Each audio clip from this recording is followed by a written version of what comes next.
David Ferli, experto en tema de transporte público, de transporte urbano, lo que viene padeciendo nuestro país a nivel general y sobre todo que se siente mucho más aquí en la capital de la República. Nos acompaña en estos momentos aquí en los estudios. Él es de la Asociación Cruzada Vial y vamos a conversar sobre esto que nos había dicho nuestro productor Quique Bravo, cuando menciona, por ejemplo, que a las 6 de la mañana comienza el programa y hay gente que por lo menos se va a llegar hasta las 9 de la mañana escuchando Exitosa, pero ¿dónde? ¿En el trabajo? No, en el carro, en el bus, en la combi. Por lo menos 3 horas en el transporte público, intentando llegar a su punto, a su destino, a su trabajo, a algún lugar donde pueda estar desarrollando alguna gestión. Y es la realidad caótica que a diario vivimos aquí en la capital, en mayor magnitud, pero también eso se registra al interior del país. Señor Ferli, buenos días, bienvenido a Exitosa. Buenos días, Pedro, muchas gracias. El tema del transporte urbano, si uno ve la realidad cotidiana a diario, es una situación que no solamente te estresa, sino que también a veces te lleva ya al punto, al borde de la desesperación, del colapso emocional mental, con todo lo que se padece. Claro, no, el tema del tránsito es un tema realmente muy complejo y muy completo, porque no solamente, como tú mencionas, afecta a las personas en su día a día, en el ánimo que tienen, ¿no? en el estado del humor. No solamente que llegues tarde a la chamba, no solamente claro, que el tráfico te obstruye, sino también hay una afectación en la salud emocional mental de la persona. Exactamente, hay un factor psicológico ahí, y eso es aparte del tema económico, ¿no? El tiempo que uno pierde estando en el tránsito es tiempo perdido, tiempo productivo que el país no percibe porque la gente está atrapada en el tráfico y sin poder producirlo. Bueno, hay gente, por ejemplo, que pasa 3 horas, 4 horas, muchas veces en el transporte público, pasa una combi, pasa de carro en carro, pero esas horas, por ejemplo, bien podría estar haciendo algo mucho más productivo que estar sentado parado dentro de un transporte. Así es. Y según las cifras que me han facilitado Cruzada Vial, me parece que es entre el 1 y el 2% del PBI que se pierde simplemente por congestión. Si hablamos de porcentajes, ¿de cuánto estaríamos hablando en tema de dinero, de plata? No tengo esas cifras en ese momento, pero es una cantidad bien significativa. ¿De 6 cifras? Sí. ¿De 7 cifras? Sí, es una cantidad de por lo menos de 6 cifras. De 6 cifras. Sí. Estamos hablando de una situación bastante calamitosa que afecta económicamente, no solo el tema de salud, también afecta el bolsillo de la gente. Así es, afecta en todo sentido, salud mental, salud física, emisiones, ¿no? Es un tema también de clima, ¿no? Ecológico, el tema del tránsito y la congestión en particular es un tema bien delicado por el hecho de que, ¿no? Afecta en varios frentes El primer impacto sobre el tiempo que te tarda o que te toma llegar hasta tu centro de trabajo. Así es. El segundo es, y creo que el más importante, es la forma estresante cómo termina empujándole a la gente a convivir. Uno va en el metro o va en el metropolitano o en cualquier vehículo y hay gente estresada, gente iracunda, gente harta que está dispuesta a pelear con medio mundo. Así es, y ese es el tema de que lo que me parece bien que hayas justo mencionado ese tema, porque mucha gente le echa la culpa al tema de la congestión y que hay tanto caos en el tráfico en Lima y en el Perú en general por la cultura vial, le dicen, ¿no? De las personas. Y eso esa no es la causa de la congestión, sino es más bien una consecuencia.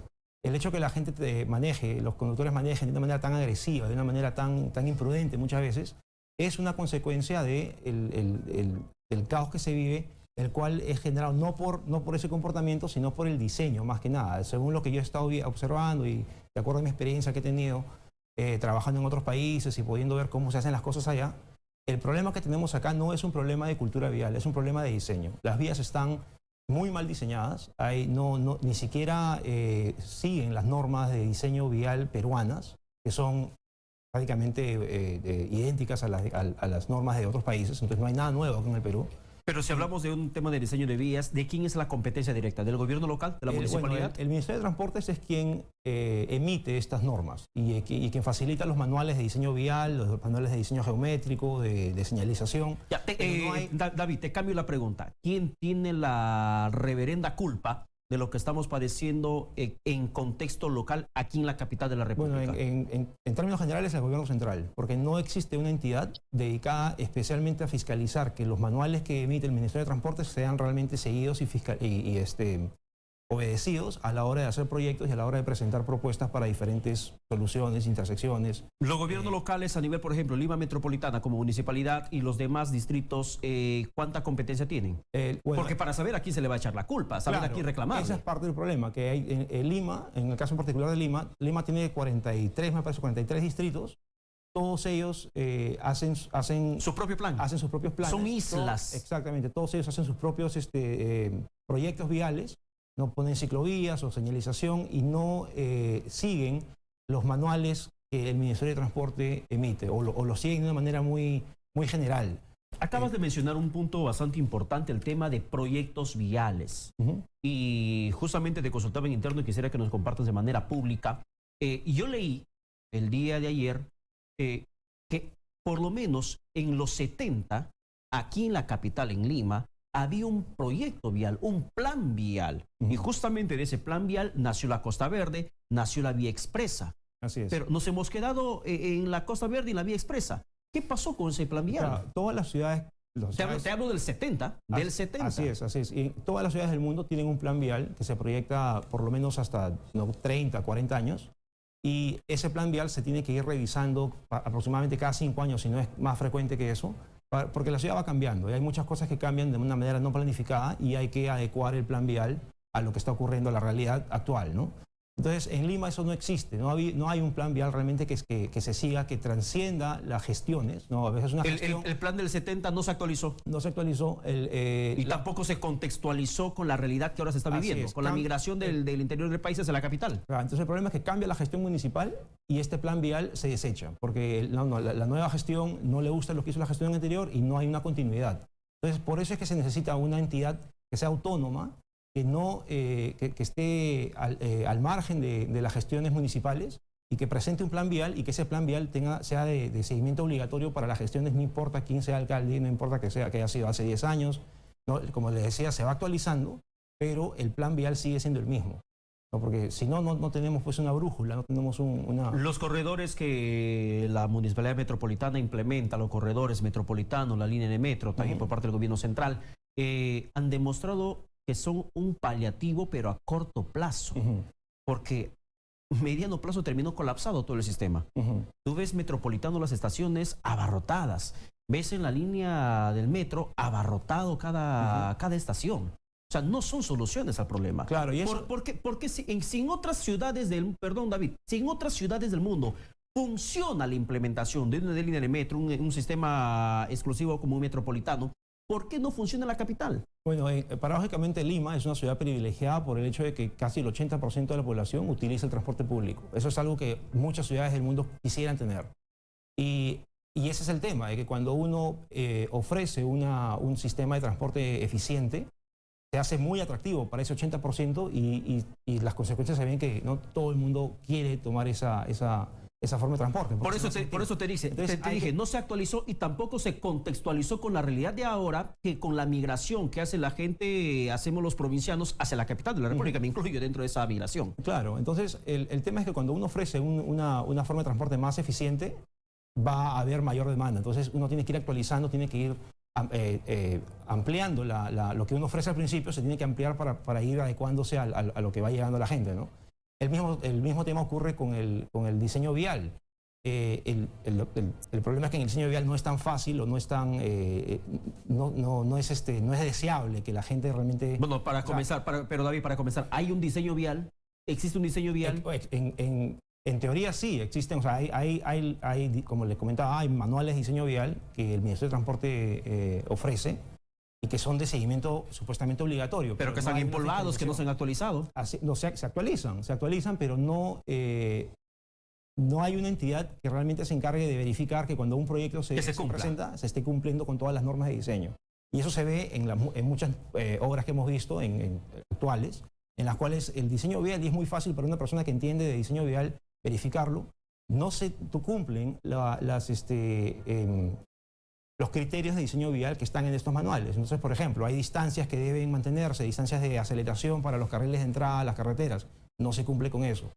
Cuando tienes dos carriles que se juntan para seguir en una sola vía, si son, por ejemplo, dos carriles en cada lado y se están juntando, tienen que ser o 4 carriles, o sea, la nueva vía tiene que tener 4 carriles, no, lógicamente si estás juntando 2 con 2, tienen que haber 4, y en el peor de los casos tendrían que ser 3.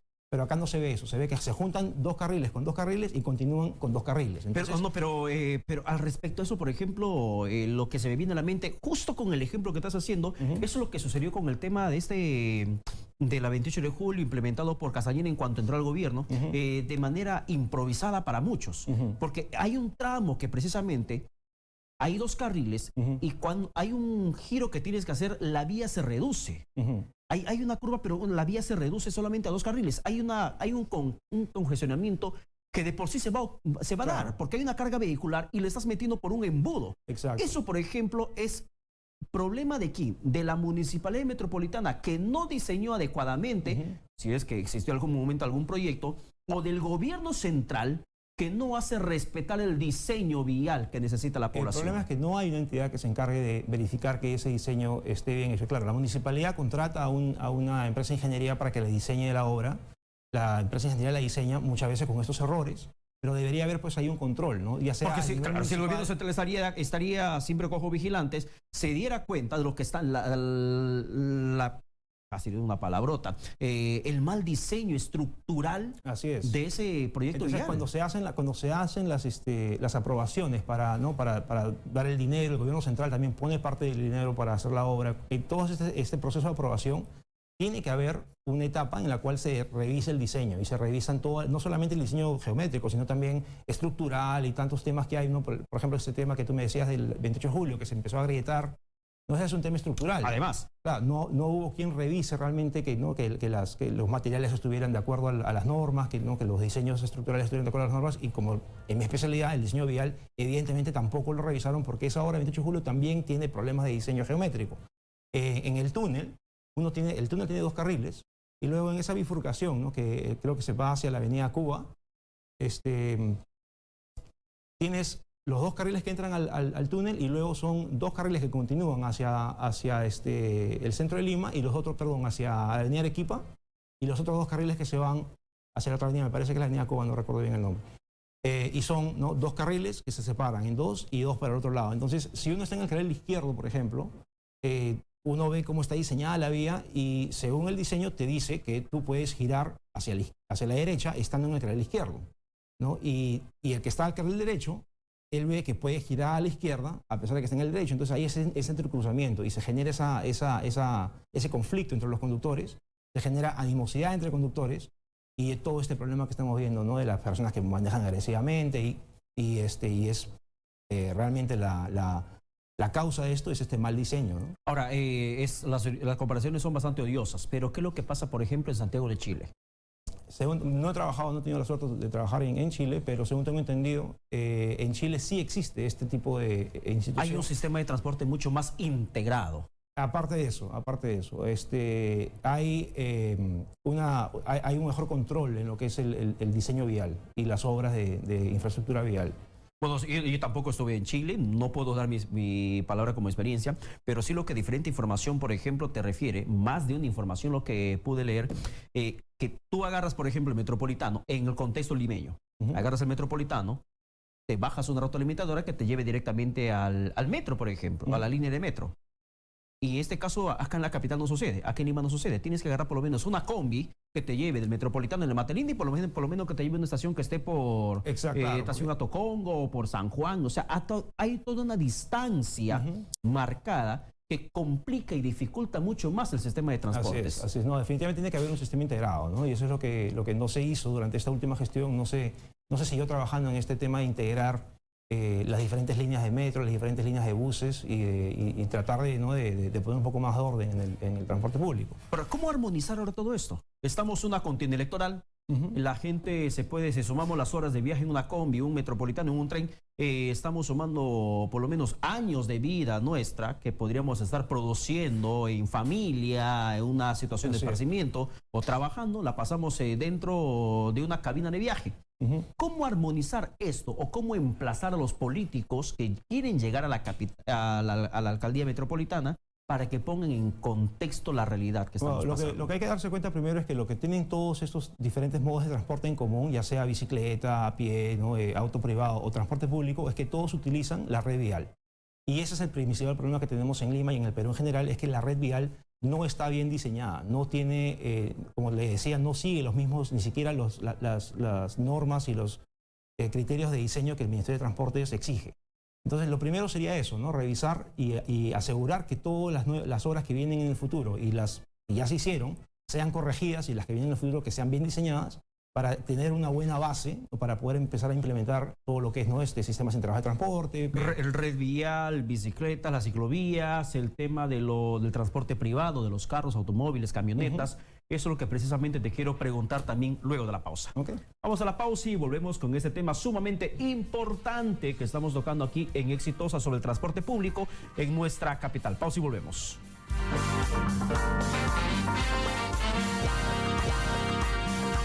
Estamos en estos momentos, continuamos con David Ferli de la Asociación Cruzada Vial conversando sobre el tema del transporte en la capital de la República y en cierto modo también al interior del país, en las principales ciudades capitales, donde el tránsito es bastante caótico. Y hay algo que te quería preguntar, David, respecto al tema de las razones, porque pueden haber muchos motivos por los cuales el tránsito aquí en la capital es bastante complicado.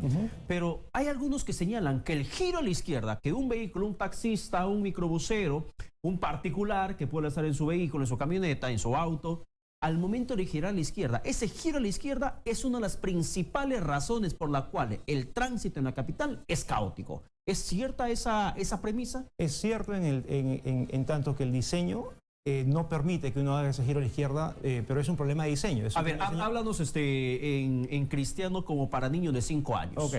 Cuando uno quiere girar a la izquierda en una intersección, vamos a suponer típica de Lima o de cualquier ciudad del Perú, uno tiene los carriles de la avenida principal y los carriles de la avenida, ¿no? la avenida secundaria, la que cruza. Entonces, estando en la avenida principal, uno quiere girar a la izquierda, tiene que parar en la intersección, antes de entrar a la intersección. Y los carros que vienen atrás de uno quizás quieren también seguir de frente y uno les está bloqueando el paso. Entonces, lo primero que habría que hacer es ver la manera de que eso no ocurra, ¿no? De no bloquear el paso a los que quieren seguirse de frente. Ya, pero ¿quién tiene que anticiparse a ese problema? ¿El conductor o la autoridad local que tiene que regular el tránsito? Quien diseña la intersección. El que tiene que anticiparse a ese problema es el ingeniero de tránsito que diseña la intersección. Entonces, o sea, hablamos de la municipalidad. Claro, si la municipalidad contrata a un ingeniero de tránsito, si tienen uno en planilla o si pero hablemos como institución. Si es la municipalidad la que tiene que semaforizar, es un tema, creo, también de semáforo. Así es. Es un tema de control del tránsito. Si hay una mala semaforización, por ejemplo, si hay problemas, si un giro a la izquierda, ¿es problema de semaforización o un problema de cultura vial? Es un problema de semaforización y de diseño de la intersección. El semáforo y la intersección tienen que ser diseñadas a la par, juntos. No se puede diseñar un semáforo por un lado y la intersección, o sea, se diseñan juntos, la intersección. O sea, y ese diseño lo hace la municipalidad, indistintamente a quién pueda contratar. Así es. Pero si contrata un ingeniero especializado, lógicamente que va a ser óptimo. Claro, entonces... Pero si te mete a cualquier mercachifle esa área, simplemente va a ser una desgracia. Aparentemente no, es lo que estamos viendo, ¿no? Porque tenemos, como te decía, intersecciones que hay bastantes giros a la izquierda y no se les provee un carril exclusivo o uno, a veces se necesitan 2 o a veces hasta 3 carriles que estén hacia un lado para que no interfieran con el flujo que se sigue de frente, ¿no? Entonces, mientras que uno espera a hacer su giro, no estás bloqueando la intersección, no estás bloqueando al flujo de los que quieren seguir de frente, y ahí esperas a que el semáforo, ahí es donde está el semáforo, te permite ese giro. Entonces, el semáforo debería tener una fase exclusiva para que el giro pueda hacerse sin ningún tipo de conflicto con los vehículos que vienen en sentido contrario o con los peatones que están cruzando la vía secundaria, ¿no? Donde uno quiere entrar. David, esa explicación que nos estás dando, ahora mismo los candidatos políticos que están aspirando a un sillón municipal distrital o de la capital metropolitana tendrían que estar tomando nota, tendrían que estar escribiendo, apuntando para ver cómo resolver la situación caótica que hay en el tráfico, y porque sobre todo se sostiene de que el giro a la izquierda es una de las principales razones por la cual el tránsito se viene abajo. Claro, entonces, lo que están haciendo ahora es que cuando ven que ese giro a la izquierda empieza a causar problemas, lo prohíben y hacen que uno se dé toda la vuelta a la manzana prácticamente, ¿no? Y lo que eso ocasiona es más congestión, alrededor de toda la manzana, donde no habían antes autos, ahora se están ocupando todas esas calles. Estás llevando el problema, estás alargando el problema. Así es. Y no solamente eso, sino que estás alargando el tiempo de viaje de las personas, estás alargando las distancias. Le estás restando calidad de vida a esa persona, a ese ciudadano. Aumentas las emisiones Nos están contaminando más. Contaminas más porque no aumentan las emisiones de los autos que están viajando mayor distancias. Y entonces, aumentas accidentes de tránsito. Así es. Entonces, lo que se tiene que hacer es tratar de reducir en la mayor cantidad posible las distancias recorridas. Y al prohibir un giro a la izquierda y al hacer que la gente tome un desvío, estás aumentando las distancias que se recorren. Empeoras el problema. Empeoras el problema. A mayor distancia, mayor chance de que haya un accidente, mayores emisiones, mayor gasto de combustible, mayor tiempo perdido. Entonces, no es conveniente prohibir giros o prohibir maniobras, en ningún caso, giros a la izquierda. Pero David, y si el problema en parte, no quizá en su totalidad, pero en parte, se puede resolver con una adecuada semaforización, una sincronización efectiva y eficiente, ¿por qué no se lo hace? Es tan complicado sincronizar los semáforos, es tan complicado adecuar la realidad que vivimos en la capital con el tema de semáforos y el tema de diseño viales. El problema es que se necesita gente que realmente sepa hacer ese trabajo. O sea, el problema es que hay tanto ignorante dentro de esas oficinas. Perdón la expresión, pero es la realidad. O sea, si se ve el problema es porque simplemente no hay gente capacitada. Así es. O la gente que está en una posición de tomar decisiones de quién contratar, no están informados y no saben de que existe una rama de ingeniería que se dedica exclusivamente a hacer este tipo de trabajo. Pero parece, David, que el área de tránsito y transporte es como que le das chamba a tus amigos pues, de campaña, a la gente de campaña, a tus amigotes, a tu vecino, a tu compadre, a tu sobrino. Bueno, ¿quieres chamba? Pues vete a transporte, vete a tránsito, vete como inspector, anda tal cosa, como si fuera una bolsa de empleos. Claro, en el área de transporte. Y mucha gente piensa que simplemente el hecho de tener brevete ya te convierte en un experto en el tránsito, ¿no? O ser chofer o manejar mucho te convierte en un experto, y no es así, ¿no? Hay temas, pues, como les mencionaba, de diseño de semáforos, diseño de intersecciones, hay temas de seguridad vial que hay que considerar. Hay muchas cosas que uno puede hacer que realmente a veces parecen que son mejoras y que a pesar de eso o causas congestión o en el peor de los casos causas siniestros y puedes causar hasta la muerte. Bueno, con la vía expresa, con todo lo que en su momento se gestionaba en la gestión de Castañeda, se ha dado con esa respuesta, que la solución nunca ha sido como tal, nunca ha sido como se anunció, sino que empeoró el problema. Así es, y encima que es costosísima, ¿no? Hay estas obras, millones de soles, cientos de millones dilapidados, tirados al agua, con proyectos viales que solamente terminan empeorando el transporte público. Así es, y eso es inaceptable. Entonces, la solución no es más cemento, ¿no? La solución es soluciones realmente pensadas. En muchos casos, en vez de estas megaobras que han hecho, por ejemplo, el puente Benavides, o 28 de julio, o la ampliación que querían hacer en la avenida Namburú, estos problemas hemos comprobado con Cruzada Vial, hemos hecho estudios, hemos hecho análisis de tránsito, que todas estas obras pudieron haber sido, pudo haber habido una mejor solución con un gasto muchísimo menor, en muchas veces hasta 10 veces menor de lo que se... Me decías, has estado tú en Estados Unidos trabajando también este proyecto. ¿Cómo se resolvió el problema? ¿La crisis, el caos, era similar al de la capital? ¿Era en menor proporción, mayor proporción? Por ejemplo, ahora que mencionas eso, en el puente Benavides, esta obra que se hizo hace como 4 años, cuando empezaron esta obra, cuando anunciaron la obra, yo por curiosidad simplemente tomé ese tema y dije, bueno, yo voy a tratar de plantear mi propia solución, a ver si la solución que finalmente ellos proponen se parece a la mía, no simplemente como un ejercicio ¿no? Para ver si es que... Una simple comparación. Una comparación. Cuando empecé a recolectar la data de los flujos vehiculares y toda la data que yo requería para poder empezar a plantear una solución, me di cuenta de que ese problema era muy similar a un trabajo que yo había hecho en Atlanta, donde era un intercambio vial prácticamente idéntico, en una carretera. Era un copia y pega. Sí. Y la solución entonces que planteé fue la misma solución que se planteó para ese problema en Atlanta. Y funcionaba. Era simplemente hacer lo que llamamos un diamante divergente, que es un diseño de intersección novedoso, distinto, pero que es prácticamente 2 semáforos y una redistribución de las vías sobre el puente, ¿ya? De repente los que están oyendo pueden buscar en Google diamante divergente y pueden darse cuenta de cómo es el diseño.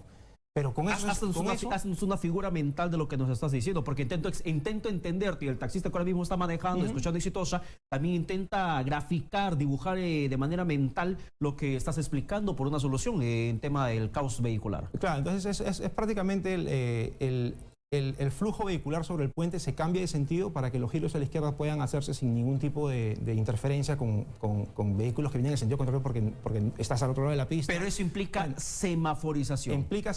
Y es un tema de semaforización fuerte. Eso implica una semaforización un poco diferente a lo que normalmente se ve. Y hay que realmente, o sea, es una semaforización bien delicada, bien tratada con pinzas de relojero. Así es. Los tiempos semafóricos tienen que estar bien calculados, tienen que estar, pero se puede hacer, ¿no? El tema es que tampoco es una solución imposible. Pero es una solución que implica simplemente. Allí en Atlanta, ¿se logró la solución? Se logró la solución allá. Ahora funciona no solamente ese, pero lo han hecho 3 veces más en diferentes intercambios viales y funciona. Entonces la misma solución era lo que yo pensé de que podría funcionar en la avenida Benavides. ¿Cómo se trabajó? Cuando se presentó el proyecto era una cosa completamente distinta, involucraba un túnel que pasaba por debajo de la Panamericana Sur, involucraba cerrar calles, hacer que los giros a la izquierda, no, prohibir los giros a la izquierda justamente. ¿En Atlanta hicieron túneles? No, nada, solamente como le digo es semaforización y nada. O sea, en Atlanta solamente compraron semáforos y pusieron los semáforos. Pintura, es semaforización y pintura, simplemente. Ese proyecto en Atlanta... a ver, perdona, o sea, en Atlanta solamente en la misma estructura del problema que no mencionas, que sucede acá en el país, ¿en qué intersección me recuerdas? ¿Aquí en la capital? Acá fue en Benavides con la Panamericana Sur. Ya, en lo que pasó en ese tramo, en la capital, lo que pasó en Atlanta lo resolvieron con semáforos. Así es. Y con pintura para la señalización. Y la inversión que se hizo en Atlanta, el costo de este proyecto fue entre 5 y 6 millones de dólares. Y esos son con precios de allá, ¿no? Claro, precios de allá. ¿Y acá? Y acá este proyecto de Benavides me parece que llegaba casi a los 60 millones. 60 Entonces, 10 veces más. Entonces, y no ha solucionado. Bueno, casi 12 veces más. Y ahora están hablando sobre hacer un viaducto, ¿no? Que va a pasar que sale de la Benavides. Y el problema es semaforización y señales y un personal calificado. Así es. Entonces, no personal que esté dispuesto a robarse la plata de todos. Y eso se repite en muchísimas intersecciones y en muchos proyectos que están haciendo. El mismo tema pasaba en 28 de julio, ¿no? En 28 de julio, una obra, como le mencionaba antes, que está mal diseñada geométricamente, no funciona, y se invirtió un montón de dinero, se quitó dinero de otro proyecto que había, ¿no? Del Parque Rima, y no ha solucionado nada. Y entonces ya ahora se va a tener que volver a invertir para tratar de buscar otra solución adicional. Cuando eso también pudo haberse solucionado, de repente con señalización, con semaforización, ¿no? Un reordenamiento de los carriles. Plata pública, recurso público, dinero de la población, mal invertida, pero al parecer para muchos bien robada, en el mal sentido de la palabra. 8:47. Volvemos luego con el tema de accidentes de tránsito que se registran con toda esta situación que se vive, el tema del tráiler que nos había comentado hace unos instantes Quique Bravo, accidentes y sobre todo cómo es que la informalidad nos viene matando cada vez más, de manera mental y de manera física a muchas personas. Pausa y volvemos.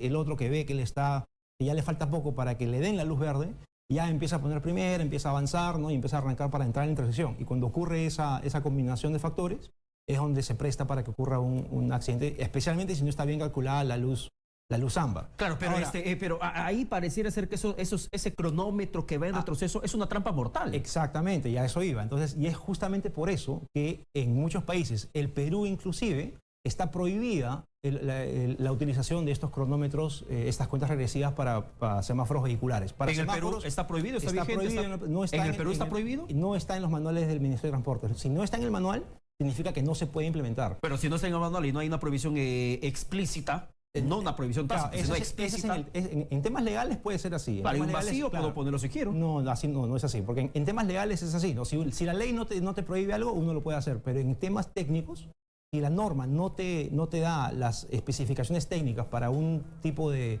dispositivo, no lo puedes hacer. No lo puedes hacer porque no tiene las especificaciones. Pero muchas municipalidades, David, muchas municipalidades terminan comprando, adquiriendo semáforos, en la cual en las bases, en los términos de referencia ponen que debe tener su cronómetro. Claro, eso es un tema de desconocimiento de parte de ellos y también porque, hay mucha mala interpretación de lo que es, por ejemplo, la Ley Orgánica de Municipalidades, ¿no?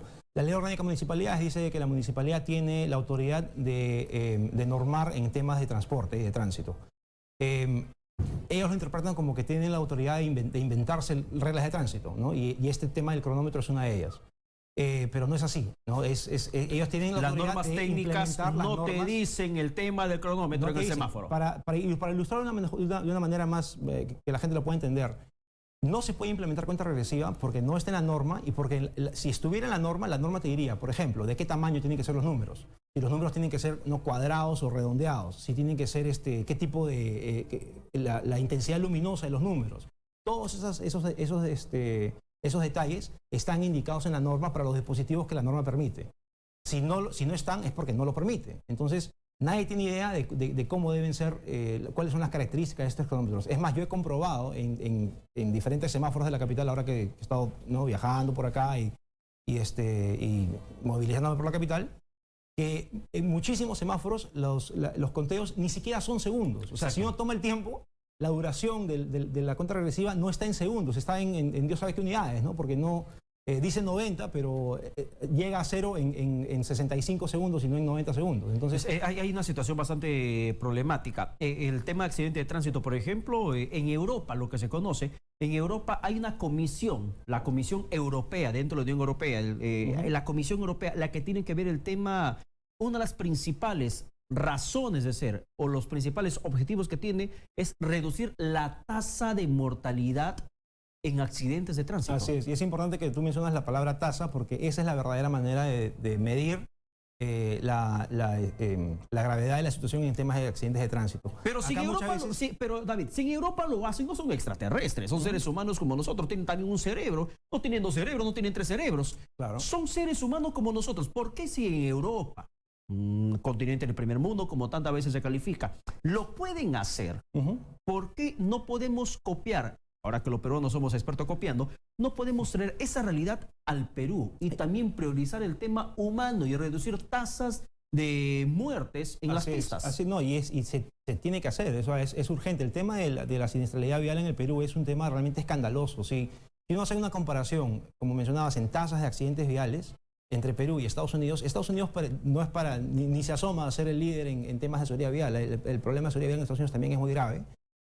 Hay 35.000 muertes por siniestros viales en Estados Unidos al año. En el Perú hay 3.500. Pero como le decía, no se puede comparar números con números, porque la realidad en el Perú es que acá no viajamos tanto como se viaja en Estados Unidos. En Estados Unidos la gente maneja muchísimo, se recorren enormes distancias. Acá en el Perú no es tanto así. Entonces uno tiene que comparar las tasas. Y cuando compara las tasas de accidentes de tránsito de Perú versus Estados Unidos, en el Perú tenemos 20 veces más probabilidades de morir en accidentes de tránsito que una persona viajando en Estados Unidos. Y para traducir eso a cifras, ¿no? Porque a pesar de que a mí como ingeniero de tránsito me gusta utilizar tasas de siniestralidad, no es algo fácil de entender. Entonces hablemos de números de accidentes. De números. Si en el Perú tuviéramos los mismos niveles de seguridad vial que existen en Estados Unidos, que como les decía no son ideales, si en el Perú tuviéramos esos niveles, en vez de tener 3.500 a 4.000 muertos, ¿a cuántos subiéramos? Lo reduciríamos a menos de 180 muertos al año. Lo estaríamos reduciendo. A 180 muertos al año. Eso sería todo lo que Perú debería tener si es que nos acercáramos a los estándares de seguridad vial de Estados Unidos. Y las normas peruanas son una copia de las normas de Estados Unidos. Pero mal aplicadas. Pero mal aplicadas, exactamente. Entonces no tendríamos por qué no tener una cifra más parecida o mucho menor a la que tenemos de accidentes de tránsito. ¿La congestión vehicular, la sobrecarga dentro del parque automotor es otra de las causas de accidente de tránsito? Por supuesto, claro que sí. Ahora, ¿cómo disminuyes eso? Por ejemplo, el tema de los trailers. Andando en hora punta en la Panamericana, los trailers andando en hora punta en vías principales. ¿Cómo reduces eso? Con la sobrecarga, además de transporte privado, los carros, automóviles, camionetas, además de las combis y todo un zancochado dentro del parque automotor. Entonces, mucho se baraja el tema de tratar de imponer horarios para los vehículos de carga, ¿no? Para que no interfieran. Que circulen en la noche, en la madrugada. Pero eso no es práctico, porque, por ejemplo, los puertos no trabajan solamente de madrugada. Pues, ¿no? Cuando un tráiler llega a un puerto para descargar su carga y para que la suban al barco, ¿no? Para que se la lleven a su otro destino, el barco no va a estar esperando todo el día para que lleguen los vehículos de noche, ¿no? Igualmente los aeropuertos trabajan todo el día, no trabajan solamente de noche. Entonces se necesita que haya un tránsito de trailers y de camiones durante todo el día. Económicamente no tiene sentido que restringir el tránsito, el transporte de materiales. En Colombia, por ejemplo, David, hay experiencias de ciudades, grandes ciudades como Medellín, Bogotá, incluso donde hay restricciones por horarios y por días, según la numeración par o impar de la matrícula. Ya, ok, pero volviendo al tema de camiones, hay restricciones, por ejemplo, para que camiones no puedan circular dentro de la ciudad, dentro de algunos horarios. Eso está bien, pero que no se pueda circular camiones en general, ¿no? Porque que no puedan transitar por las carreteras durante solamente, o sea, que puedan solamente viajar de noche, eso no tiene sentido, como le decía, por el tema de los horarios de los puertos y de los demás modos de transporte que interfieren en el movimiento de bienes. Ahora, para el tema de vehículos particulares, de restringir restringir el uso de vehículos de acuerdo a las placas, de acuerdo al día de la semana, efectivamente se ha implementado eso en diferentes ciudades, pero para el caso particular de Lima no se debería necesitar hacer eso, porque en Lima, a pesar de que muchos estén en desacuerdo con lo que voy a decir, no hay demasiados vehículos. En Lima realmente hay, o sea, con todo lo que padecemos, no hay demasiados vehículos. Con todo lo que uno ve, y realmente, claro, o sea, uno sale a la calle y lo ve y van a decir que estoy mintiendo, porque ahí se ve, ¿no? Se ve que hay miles de carros y están todos, nadie se mueve, pero en cifras, en Lima hay, con las justas llegamos a los 3 millones de vehículos. ¿Ya? Atlanta, que es una ciudad mucho más pequeña que Lima, tiene más de 4 millones. Entonces, o sea, para efectos prácticos tendría el doble de vehículos, ¿no? Porque es la mitad del tamaño y el doble de carros, ¿no? David Ferli, lamentablemente el tiempo nos ha ganado. Solamente, brevemente, en cuestión de segundos, la importancia de una ciclovía. Ok, es importante una ciclovía, pero lamentablemente en el Perú no hay normas para el diseño de ciclovías. Bueno, acá en la Guardia Civil frente a la radio hay ciclovías que te montan a vereda. Lo primero que hay que hacer es poner normas para el diseño de ciclovías, y eso no existe. Y está muy bien de que los municipios quieran poner ciclovías y tengan toda la buena voluntad, pero no está normado. Bien, David Ferli, muchísimas gracias por estar con nosotros. Muchas gracias por la invitación. Bien, gracias. 9 de la mañana con 00 minutos. Estas situaciones, ojalá que en los siguientes años con los gobiernos municipales, aquellos candidatos que han tomado nota, todo lo conversado con David Ferli aquí de la Asociación Cruzada Vial, pueda servirles al momento de implementar sus planes de gobierno. Nos vamos, Quique Bravo. Ya está Nicolás Lucar listo.